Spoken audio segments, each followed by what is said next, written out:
India का सबसे बड़ा नेशनल सिंबल कभी खंडरों में पड़ा हुआ था। हर इंडियन ने इस सिंबल को देखा है, पासपोर्ट पर, कोर्ट में, सरकारी मोहरों पर और पैसों पर। लेकिन बहुत कम लोग जानते हैं कि आज़ाद इंडिया की पहचान बनने से पहले ये एक टूटे हुए इतिहास का हिस्सा था। जमीन के नीचे 2000 साल से दफन। फिर एक आदमी को एक सीक्रेट मिशन मिला, एक ऐसा सिंबल ढूंढने का जो सिर्फ एक डिजाइन ना हो बल्कि नए इंडिया की रूह बन सके। सवाल ये है, वो आदमी कौन था? उसने अशोका पिलर को ही क्यों चुना और कैसे खंडरों में पड़ा हुआ ये सिंबल इंडिया का नेशनल एम्बलम बन गया? ये कहानी शुरू होती है आज से 2000 साल पहले, एक ऐसी रात से जिस रात एक बादशाह ने अपनी पूरी जिंदगी बदल दी, और उस एक रात का असर आज भी आपकी जेब में रखा है। साल था 261 BCE। कलिंगा का मैदान, आज का ओडिशा, खून से लाल था। एक तरफ थी मौर्य सेना, दूसरी तरफ थे कलिंगा के बहादुर योद्धा, और बीच में थी एक ऐसी तबाही जिसने सिर्फ एक दिन में 1 लाख से ज्यादा इंसानों की जान ले ली। जीतने वाला बादशाह अपने खेमे में बैठा था। उसका नाम था अशोका। लेकिन वो रात अशोका के लिए कोई जश्न की रात नहीं थी। वो अपने खेमे से बाहर निकला, लाशों के दरमियान चला। औरतें रो रही थीं, बच्चे भाग रहे थे। आग के धुएं में अशोका, जो पूरी दुनिया को फतह करने निकला था, खुद अंदर से टूट गया। उसी रात उसने एक फैसला किया, मैं और कभी तलवार नहीं उठाऊंगा। मैं और कभी तलवार नहीं उठाऊंगा, अब सिर्फ आमान होगा। लेकिन ये सिर्फ एक बादशाह की तौबा नहीं थी, ये एक नए सफर की शुरुआत थी। और उस सफर में अशोका ने जो बनाया वो 2000 साल बाद इंडिया की पहचान बन जाएगा। लेकिन पहले अशोका ने कुछ बनाया, कुछ ऐसा जो सदियों तक जमीन के अंदर सोता रहा, और जब उठा तो दुनिया देखती रह गई। बुद्धिज्म कबूल करने के बाद अशोका ने एक काम शुरू किया, पूरे भारत में पत्थर के देवकद स्तंभ गाड़ना। इन स्तंभों पर लिखी होती थी बुद्ध की शिक्षा और अमन का पैगाम। और ये स्तंभ उस जमाने का ब्रॉडकास्टिंग सिस्टम था, जब न कोई प्रिंटिंग प्रेस थी, न कोई रेडियो, न कोई सोशल मीडिया। और सारनाथ, वो मुकद्दस जगह जहां गौतम बुद्ध ने अपना पहला पैगाम दिया था, वहां अशोका ने बनाया अपना सबसे खास स्तंभ। उसकी ऊंचाई पूरे 50 फीट थी और उसके ऊपर रखे गए 4 शेर, चारों दिशाओं की तरफ मुंह करके, एक दूसरे की तरफ पीठ करके। नीचे था धर्म चक्र और उसके गिर्द 4 जानवर, शेर, हाथी, घोड़ा और बैल। ये सिर्फ एक डिजाइन नहीं था, हर चीज का गहरा मतलब था। चक्र कहता था कि धर्म कभी रुकता नहीं, और शेर कहते थे कि सच को कोई रोक नहीं सकता। लेकिन अशोका को क्या पता था कि यह स्तंभ एक दिन टूटकर गिर जाएगा, जमीन में दफन हो जाएगा और सदियां गुजर जाएंगी बिना किसी को खबर हुए। और जब ये उठेगा तो पूरी दुनिया हैरान रह जाएगी। वक्त गुजरता गया, मौर्य एम्पायर टूट गई। अशोका के बाद शुंगा, गुप्ता, मुगल और फिर ब्रिटिश आए और चले गए, और सारनाथ एक वीरान, खामोश जगह बन गया। बुद्धिस्ट मॉनेस्ट्रीज टूट गईं, अशोका का स्तंभ गिर गया, उसके टुकड़े बिखर गए, और धीरे धीरे जमीन ने उसे अपने अंदर समा लिया, जिस पर कभी इंसानियत का पैगाम लिखा था।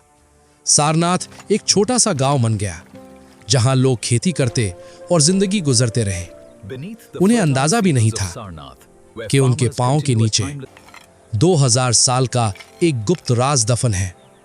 सदियां गुजरी, ब्रिटिश आए।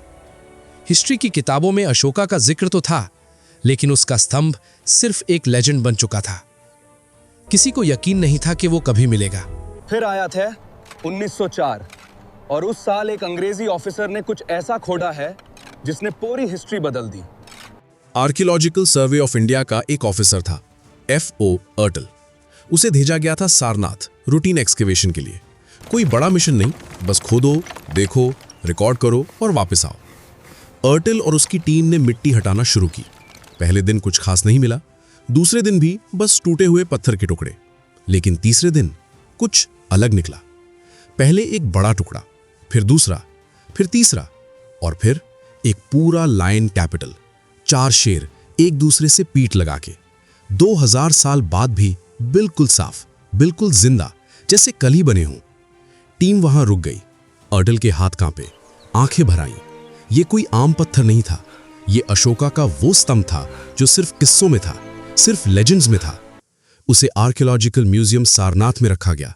स्कॉलर्स आए, हिस्टोरियंस आए, लीडर्स आए, सबने देखा और हैरान हुए। लेकिन अभी भी किसी को नहीं पता था कि ये पत्थर एक दिन पूरे इंडिया की पहचान बनेगा, क्योंकि अभी इंडिया आज़ाद ही नहीं था और आज़ादी तक एक बड़ी लड़ाई बाकी थी। 15 अगस्त 1947 इंडिया आज़ाद हुआ, लेकिन आज़ादी के साथ आया एक बड़ा सवाल। इस नए मुल्क की पहचान क्या होगी?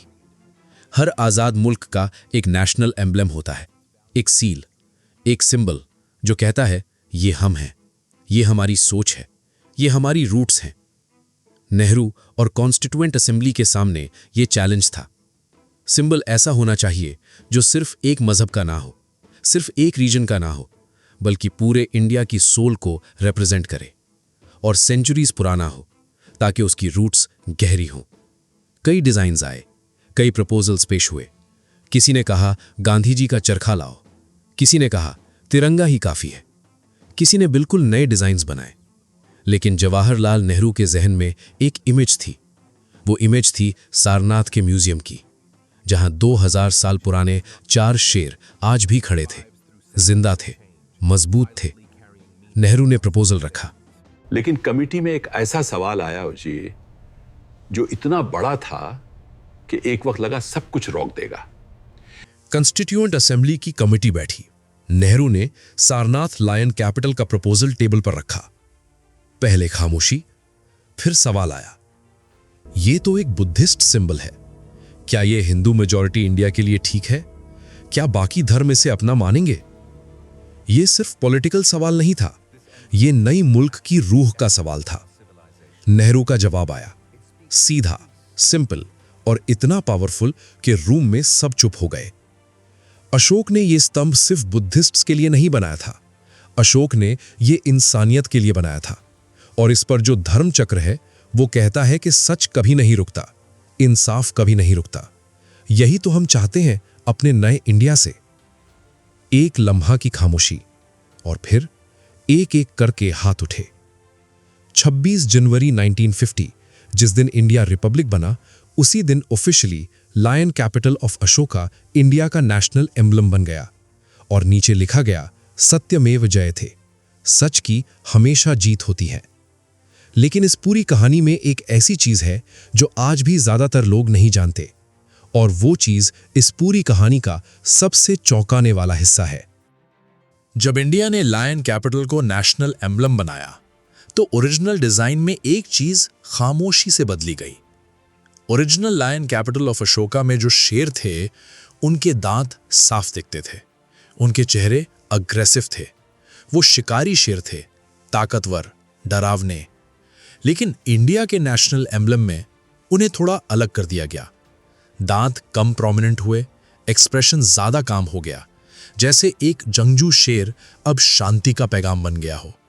और फिर 2022 में जब नए पार्लियामेंट पर नया लायन कैपिटल लगाया गया, पार्लियामेंट ऑफ इंडिया में, तो कंट्रोवर्सी भड़क उठी। लोगों ने कहा ये शेर ज्यादा अग्रेसिव क्यों लग रहे हैं, ओरिजिनल से अलग क्यों हैं?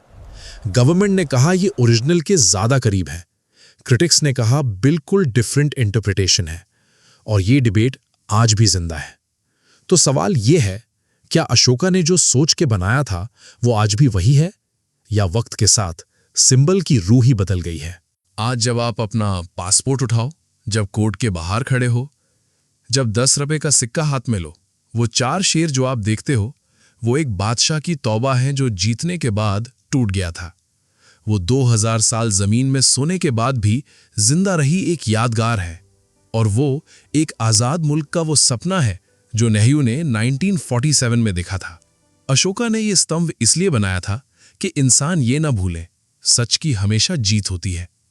और 2000 साल बाद भी वो 4 शेर आज भी खड़े हैं, आपकी जेब में, आपके हाथ में, आपकी पहचान में। If you like the video, please be sure to like and subscribe to the channel. अगर आपको वीडियो अच्छी लगी हो तो चैनल को लज़मी लाइक एंड सब्सक्राइब कराएं।